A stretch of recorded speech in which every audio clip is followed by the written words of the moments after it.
Hi, everybody. This is Saad for the Sad Truth. My wife, I think it was yesterday, sent me a link to a Forbes article that she thought I would appreciate, if not wish to comment on. It is an article written by Chris Ladd, Ladd. I don't know who the gentleman is. It's published in Forbes. It's titled, "There is no free speech crisis on campus." I will put a link to the article in question in the description section. I read it and it was breathtaking to read the article. So what I did and what I plan to do here for you is, of course, I'm not going to read the whole article, but I have highlighted specific sections of the article that I thought were particularly relevant for us to cover. So let's begin with this is quotes. This is taken from the article. "Thanks to a carefully orchestrated campaign, the notion that universities are hostile to the free exchange of ideas is slipping into mainstream opinion. It is a phony crisis manufactured by the same people who fuel the engines of climate denial." It's fantastic, right? I mean, right away, it's a conspiracy, and it's a conspiracy that is somehow linked to climate deniers. Right-wing activists and donors are fighting to undermine universities because their values cannot thrive there. Modern conservatism is failing on campus because it shrivels in an atmosphere of intelligent, open debate. So this gentleman starts off very early in the article arguing that it's a phony crisis. It's a phony crisis that is manufactured by, right-wing extremists who are, of course, also climate deniers.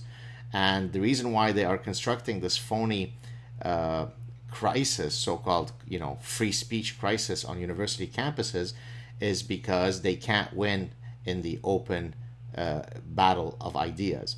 Now, of course, the innumerable emails that I receive from students, from professors, from parents of students, whereby they offer me first-person testimonies of the unbelievably stifling environments on university campuses, that must be manufactured. It can't be real. This book, written by my friend Greg Lukianoff, who was a guest on my show, he is the president of FIRE, which is the Foundation of Individual Rights in Education, whereby the organization files lawsuits against universities when people's, whether it be students or professors or staff members' First Amendment rights on campus is violated. Greg must be a climate change denier. So that this whole book was just a right-wing conspiracy. Greg, by the way, as far as I know, is a very liberal guy. Laura Kipnis, who went through a horrifying debacle with a Title IX issue at Northwestern University, she's a very liberal person. That must have been a climate change right-wing denier. What Brett Weinstein has gone through, what Jordan Peterson has gone through, what Janice Fiamingo has gone through, what I went through in being shut down along with others at Ryerson University, and the innumerable other cases that have been documented in endless forums and sources of violations of free speech. Those are all manufactured by climate change deniers. Let's go on. "There is no public space in America more open to diverse opinions than our college campuses. What we are seeing there is not a crisis of tolerance, but a stark collapse in support for the party of Donald Trump among the cream of a rising generation." So first he linked the fake free speech crisis to climate change deniers, to right-wing extremists. Now it's linked to Donald Trump. Let's keep going. "In a rich marketplace of ideas, conservatives are failing, and they are not losing with dignity. Our phony free speech crisis is a pet theory of people triggered to sputtering outrage by a black man who fails to stand for the national anthem. Whining like pampered little snowflakes, they scramble to establish some form of, quote, safe space. Some preserve insulated from the intellectual competition that threatens to scour from them our future political landscape." So look what this degenerate, what this enemy of human dignity, what this murderer of truth does. He takes every single word and term that has been completely promulgated by the left, the radical left, the regressive left, as some have called it, snowflake, triggered, right? Trigger warnings, safe spaces, and now using sort of a classic projection ploy, this becomes a problem that the right wing suffers from. Empirical data suggests that free speech is alive and well on campus. Really? But what about the evidence of our eyes? Well, if you actually had your eyes open, you moral degenerate, you would know that very few people feel safe to open one word that is not within groupthink, lest they might be fired, lest they might be shunned, lest they might receive a failing grade. Only someone who absolutely does not give a damn about the truth could utter such nonsense. What a shameful, grotesque idiot you are. Over the past year or so, we've been treated to an escalating cycle of apparent violence aimed at conservatives. It's not true. It's all manufactured. This is not an accident. It is engineered by the same class of wealthy donors. Ooh, the cabal of right-wing extremist wealthy donors who produced that poll. Here he's referring to the poll that found that 20% of students would think that it is appropriate to shut down free speech violently, if I remember the finding correctly. Now, he said that that whole poll and so on was a complete, bad poll. It was nonsensical. It was garbage data. It was conducted by someone at the Brookings Institution, which is repeatedly ranked, or certainly has been ranked, as the #1 think tank in the United States. But apparently, no, this is a unreliable source. So listen to what this guy said so far. There is no free speech issue. So for example, what I have lived for the past 20 plus years in universities, what I have documented, all of the letters that I have received, the daily cases that we see of the stifling of free speech. I've listed a few professors for you, but there are endless others. All those are manufactured by climate change deniers who are right-wing extremists funded by wealthy donors. And apparently this goes as far as affecting Canadian professors like Jordan Peterson and myself. Having lost the battle of persuasion and largely swept from the campus environment, right-wing speakers have to be foisted onto universities from the outside.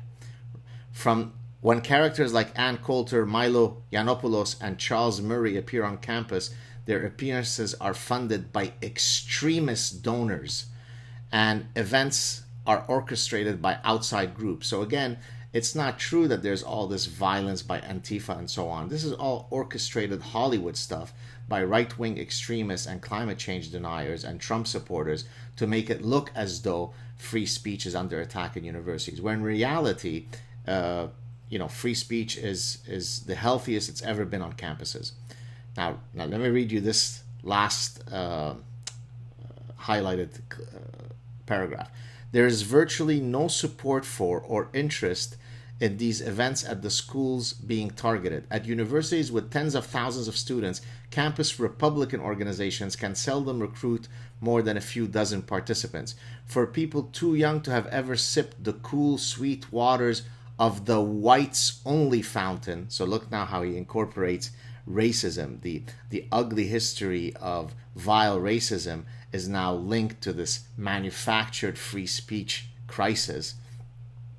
Much of modern conservatism feels more equivalent to fascism or communism, a repugnant cultural cancer that can't be eradicated quickly enough. Conservatives aren't sending Ann Coulter to Berkeley as a missionary. They are sending her to get B-reel footage they can play in fundraising pitches to aging Alabamans. You know those Alabamans, they sleep with their sisters, they're evolution deniers, they're climate change deniers. And so basically this is all a manufactured fake crisis of free speech, only meant to appeal to the degenerates in Alabama. I mean, it's really difficult to imagine that Forbes would publish such a piece. She is there, this is in reference to Ann Coulter, to incite violence. If no one sets anything on fire, then they failed. Oh, sorry, I still have a bit more. What is really happening on college campuses? Young Americans exposed to some of the most intellectually open environments that have ever existed in a human society are rejecting the values of the last Jim Crow generation to an almost unanimous extent. So again, there is no free speech issue. There's absolute freedom to engage in intellectual ideas on campuses.